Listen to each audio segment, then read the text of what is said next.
Assalamualaikum warahmatullahi wabarakatuh. Perkenalkan, nama saya Ahmad Syarifuddin. Pada pembahasan kali ini, saya akan menjelaskan tentang tata nama dan struktur alkana dan juga sikloalkana. Sebelumnya, saya akan menjelaskan terlebih dahulu apa pengertian dari hidrokarbon. Hidrokarbon adalah sebuah senyawa yang tersusun oleh atom karbon dan hidrogen. Kedua atom tersebut berikatan membentuk rantai hidrokarbon. Kemudian masuk pada klasifikasi hidrokarbon. Hidrokarbon dibagi menjadi 3 macam. Yang pertama ada hidrokarbon jenuh, kemudian hidrokarbon tak jenuh, dan juga hidrokarbon aromatik. Hidrokarbon jenuh adalah hidrokarbon yang paling sederhana karena struktur pada hidrokarbon ini hanya terdiri dari ikatan tunggal atau disebut sebagai alkana. Kemudian alkana ini dibagi menjadi 2, yaitu asiklik dan sikloalkana. Kedua struktur ini hanya terdiri dari ikatan tunggal. Bedanya pada sikloalkana mengandung 1 atau lebih cincin karbon. Kemudian pada hidrokarbon tak jenuh dibagi menjadi 2 macam. Yang pertama ada ikatan rangkap 2 atau disebut sebagai alkena, dan ikatan rangkap 3 yang disebut sebagai alkuna. Selanjutnya ada hidrokarbon aromatik. Senyawa aromatik adalah senyawa karbon yang terdiri dari 6 atom C dengan ikatan tunggal dan ikatan rangkap 2 letaknya berselang-seling membentuk rantai tertutup atau disebut membentuk rantai benzena. Bisa kalian lihat sendiri perbedaan senyawa berikut. Pada alkana hanya terdiri dari ikatan tunggal. Kemudian pada alkena dan alkuna terdapat 1 atau lebih ikatan rangkap. Kemudian pada senyawa aromatik terdapat ciri utama, yaitu terdapat cincin aromatik. Pada pembahasan kali ini kita hanya akan membahas tata nama alkana dan sikloalkana. Dalam penamaan suatu struktur alkana dikenal 2 macam, yaitu tata nama trivial dan tata nama IUPAC. Tata nama trivial yaitu nama yang dikenal dari suatu zat sebelum dilakukan standarisasi oleh IUPAC atau nama yang diberikan untuk memudahkan penyebutan. Nama ini biasanya dikenal dalam bidang industri dan perdagangan. Pada dasarnya, nama trivial menerapkan penamaan isomer pada masing-masing senyawa. Dan umumnya, penamaan ini lebih pendek sehingga lebih mudah penyebutannya. Namun, pada tata nama trivial mengalami kesulitan karena tidak bisa digunakan untuk senyawa yang memiliki atom C yang lebih besar, di mana harus menghafalkan masing-masing isomer dari tiap senyawa, sehingga digunakanlah aturan tata nama yang lebih sistematik atau disebut sebagai penamaan IUPAC. Sesuai dengan teori ikatan valensi, atom karbon harus memenuhi aturan 4 hidrogen yang menyatakan jumlah atom maksimum yang dapat berikatan dengan karbon, karena karbon mempunyai 4 elektron valensi. Kemudian berikutnya tata nama alkana berdasarkan IUPAC. Ada 2 macam. Yang pertama ada alkana tak bercabang atau rantai lurus. Penamaannya yaitu dengan diberi awalan N. Di sini berdasarkan tabel sebelumnya ada contoh. Di sini terdapat 4 atom C, sehingga penamaannya yaitu N butana. Kemudian berikutnya ada atom C yang berjumlah 1, 2, 3, 4, 5, maka penamaannya yaitu N pentana. Nah, selanjutnya pada alkana bercabang, penamaannya yaitu yang diawali dengan nomor cabang, kemudian nama cabang, diakhiri dengan rantai utama. Nah, pada alkana bercabang ini terdapat beberapa aturan. Yang pertama yaitu pilih rantai C terpanjang sebagai rantai utama. Kemudian pilih rantai C yang paling banyak gugus cabangnya. Nah, di sini terdapat 2 senyawa. Nah, yang pertama kita lakukan adalah tentukan rantai C terpanjang yang akan kita gunakan sebagai rantai utama. Nah, kita bisa hitung dari atas ini 1, 2, 3, 4, 5, 6, 7. Nah, kalau yang senyawa di bawah, yang bawah itu 1, 2, 3, 4, 5, 6, 7. Jumlahnya sama. Nah, kemudian kita lihat mana yang paling banyak gugus cabangnya. Nah, kalau yang pertama itu di sini terdapat 1, 2, 3 gugus cabang. Nah, kalau yang bawah itu ada 1, 2, 3, 4. Maka yang kita gunakan sebagai penamaan alkana yang benar adalah yang kedua. Nah, kemudian aturan yang kedua yaitu penomoran dimulai dari C yang paling dekat dengan cabang atau gugus alkil. Nah, diusahakan cabang mendapat nomor serendah mungkin. Nah, di sini terdapat dua contoh. Ini contoh yang sebelumnya. Kita bisa lihat penomoran dimulai dari C yang paling dekat dengan cabang. Kalau kita lihat struktur yang atas itu jarak dengan cabang yang paling dekat itu 1, 2, 3. Kalau kita bandingin dengan dihitung dari bawah itu jarak ke cabang yang paling dekat itu 1, 2. Maka penomoran yang kita gunakan itu yang benar adalah yang kedua. Nah, jika ada dua substituen yang sama jaraknya dari kedua ujung rantai, maka penomoran dimulai dari ujung yang lebih dekat ke substituen atau cabang yang lebih besar. Di sini terdapat contoh jarak ke cabang yang lebih dekat itu sama. Di sini 1, 2, 1, 2. Maka yang kita gunakan adalah yang lebih dekat ke substituen yang lebih besar. Di sini ada metil sama etil. Maka yang kita gunakan adalah yang sini. Jadi penomoran dimulai dari kanan. 1, 2, 3, 4, 5. Nah, seperti itu. Jadi penomoran lebih dekat ke substituen yang lebih besar. Kemudian aturan yang ketiga yaitu penamaan cabang atau alkil. Nah, kita ketahui kalau alkil itu merupakan alkana yang kehilangan satu atom hidrogen. Rumus umumnya yaitu CnH2n+1 karena dia kehilangan satu atom hidrogennya. Nah, jadi penamaannya itu diubah belakangnya menjadi il, misal kayak metana menjadi metil dan seterusnya. Selain penamaan metil, etil, propil, butil dan sebagainya, itu ada kayak alkil yang sebagai isomernya gitu. Di sini misal kayak propil itu mempunyai isomer CH3, ini menjadi kayak gini ya, jadi ini namanya isopropil. Kemudian butil juga sama, jadi isomer itu dia mempunyai rumus umum yang sama, rumus molekul yang sama, tetapi strukturnya berbeda. Nah, butil di sini dibagi menjadi kayak ada isobutil, kemudian ada sekbutil dan tersbutil. Kalau sekbutil itu berarti yang terikat dengan rantai utama tuh dia juga mengikat dua atom C lain. Dan kalau tersbutil itu dia mengikat 3 atom C lain gitu. Nah, gitu. Penamaan cabang itu secara keseluruhan disertai dengan nomor. Kemudian jika cabang sama diberi awalan di, tri, tetra, dan seterusnya. Kemudian jika cabang berbeda maka diurutkan sesuai abjad. Nah, jika ada 3 gugus alkil seperti dipropil, jadi ini ada 2 propil ya, dan ada etil, maka urutan penulisannya etil dulu kemudian baru dipropil. Di sini tidak diperhitungkan. Nah, langsung saja ke contohnya. Di sini sudah ada senyawanya ya, sudah ada strukturnya. Maka yang aturan pertama tadi, tentukan rantai terpanjang 1, 2, 3, 4, 5, 6. 1, 2, 3, 4, 5. 1, 2, 3, 4, 5. Maka ini rantainya yang terpanjang yang atas ya berarti ya. Nah, kemudian penomoran dimulai dengan yang terdekat dengan cabang.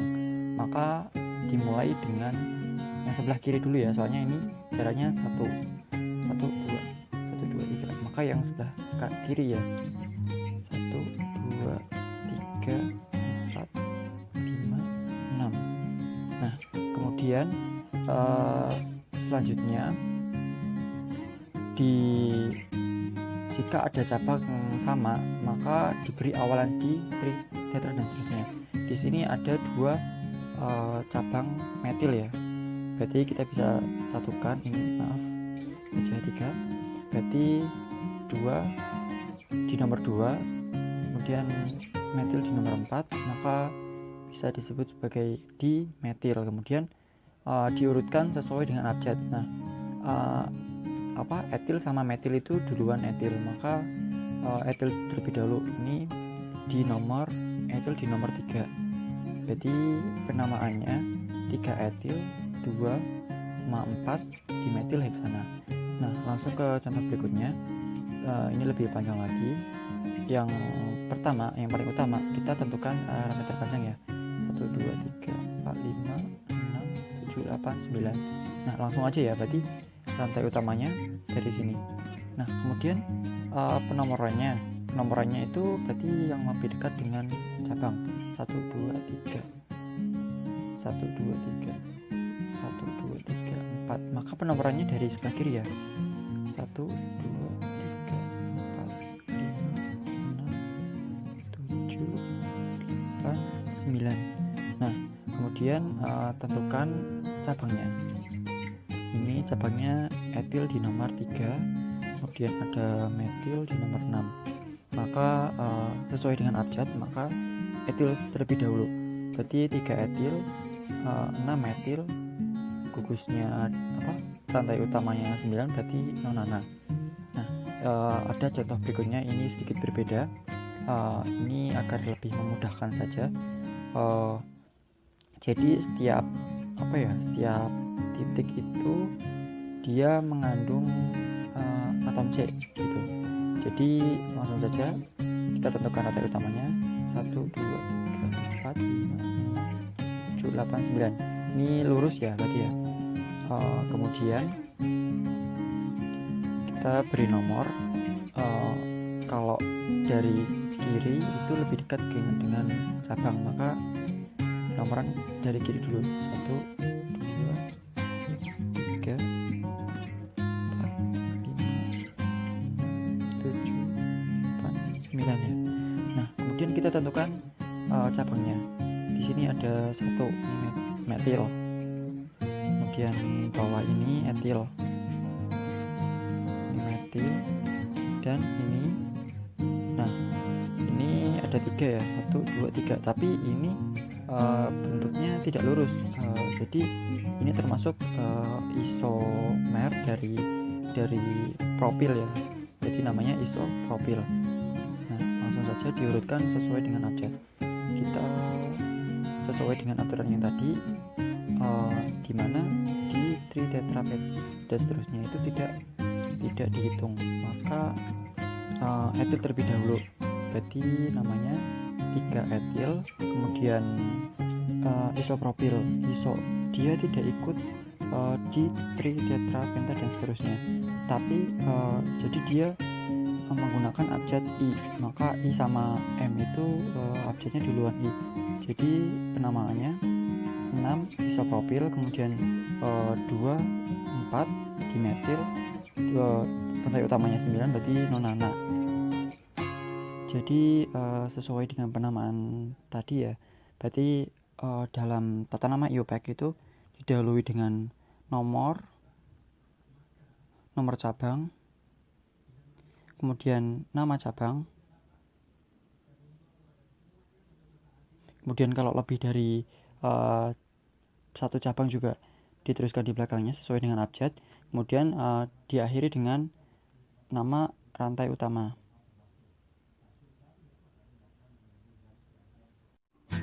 Masuk pada tata nama sikloalkana. Sikloalkana adalah alkana dengan rantai tertutup. Jadi sikloalkana ini mirip dengan alkana. Bedanya pada sikloalkana kehilangan 2 atom H sehingga membentuk rantai tertutup. Pada contoh tersebut dari heksana kemudian melepas 2 atom H sehingga dia membentuk sikloheksana. Di situ sudah terdapat tabel macam-macam struktur sikloalkana. Masuk ke tata nama sikloalkana. Jadi pada tabel sebelumnya itu perbedaan dengan alkana, yaitu di depannya terdapat siklo, kemudian belakangnya itu jumlah dari atom C-nya. Misal kayak propana, jadi pada sikloalkana menjadi siklopropana, jadi diubah depannya. Kemudian masuk pada tata nama sikloalkana. Aturan yang pertama yaitu jika terdapat cabang atau substituen, maka substituen disebut terlebih dahulu. Kemudian yang kedua, jika jumlah substituen hanya satu, tidak perlu diberi nomor. Di sini sudah ada contohnya. Jadi kalau jumlah substituennya hanya satu, tidak perlu diberikan nomor. Jadi langsung metil siklopentana karena ini 5. Kemudian contoh berikutnya ini sama, jumlah substituen hanya satu, jadi langsung etil karena ini 6, jadi siklopentana. Kemudian aturan yang berikutnya itu pemberian nomor apabila substituen lebih dari satu. Penomoran disesuaikan substituen sesuai dengan abjad. Langsung saja ke contohnya. Di sini ada 2 metil, sama-sama metil. Jadi penomorannya itu karena ini sama, jadi dijadikan 1, kemudian penulisannya 1,4 dimetil sikloheksana. Sebenarnya ini penomorannya bisa dari 1, 2, 3, 4 atau ke bawah sini 1, 2, 3, 4 karena jaraknya sama. Jadi namanya 1,4 dimetil sikloheksana.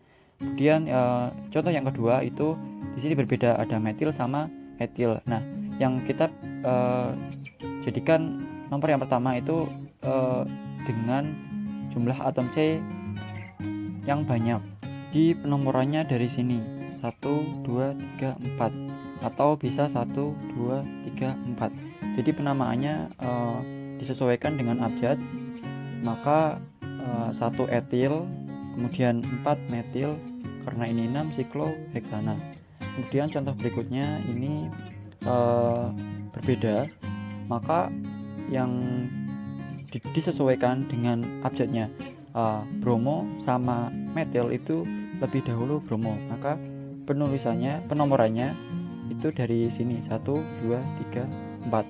Kalau ke sini 1, 2, 3, 4, maka cabang yang kedua itu nomornya lebih besar. Nah, maka diusahakan cabang berikutnya itu serendah mungkin. Ke contoh berikutnya, di sini ada etil, metil, maka penomorannya dari atom C yang paling banyak. Jadi dari sini 1, 2, 3, 4, 5. Soalnya kalau ke sini itu ke cabang berikutnya itu lebih dekat. Jadi penamaannya 1 etil, kemudian 2 metil, ini 5 berarti siklopentana. Kemudian ke contoh berikutnya, di sini ada 3 substituen yang berbeda, maka disesuaikan dengan abjad. Maka yang lebih dahulu itu B ya, berarti bromo. Kemudian penomorannya itu bisa dari sini 1, 2, 3, 4, 5, 6. Karena kalau ke sini itu lebih dekat dengan lebih dekat dengan cabang yang lebih banyak, jadi penomorannya ke kiri dulu 1, 2, 3, 4, 5, 6 gitu. Jadi setelah penomoran terus disusun ini 1 bromo, kemudian 3 etil, kemudian 5 metil karena ini 6 jadi sikloheksana. Kemudian contoh berikutnya ini sama, ada 3 contoh yang berbeda, itu disesuaikan dengan abjad, berarti ini 1 kloro. Nah, penomoran pada cabang berikutnya itu serendah mungkin, jadi penomorannya dari sini 1, 2, 3, 4, 5. Langsung saja 1 kloro, kemudian karena etil lebih dahulu maka 3 etil, kemudian 2 metil siklopentana. Kemudian berikutnya ini jadi sikloalkana itu bisa menjadi alkil gitu. Jadi rantai utamanya yaitu ini 1, 2, 3, 4, 5, 6. Nah, di sini sikloheksana itu dia menempel pada heksana, berarti penomorannya dari yang terdekat dengan cabang 1, 2, 3, 4, 5, 6. Nah, kalau sikloalkana menjadi alkil itu penamaannya berubah belakangnya menjadi il. Jadi di sini di nomor 3 berarti 3 sikloheksil, rantai utamanya heksana gitu. Nah, kemudian contoh berikutnya ini ada sikloalkana itu sebagai alkil pecabang. Nah, untuk lebih mudah menggunakan ini aja. Nah, ini udah ada rantai utamanya, berarti 1, 2, 3, 4, 5, 6, 7, 8, 9, 10. Nah, kemudian penamaannya itu yang sikloalkyl tadi itu dipisah, maka didahulukan. Jadi ini 7 siklopropil, kemudian ada cabang 2, berarti ini metil, berarti di nomor 2 sama nomor 5, berarti 2,5 dimetil, karena ini 10 berarti dekana. Jadi penamanya 7 siklopropil 2,5 dimetil dekana. Cukup sekian pembahasan dari saya. Semoga video ini bermanfaat. Kurang lebihnya saya mohon maaf. Wassalamualaikum warahmatullahi wabarakatuh.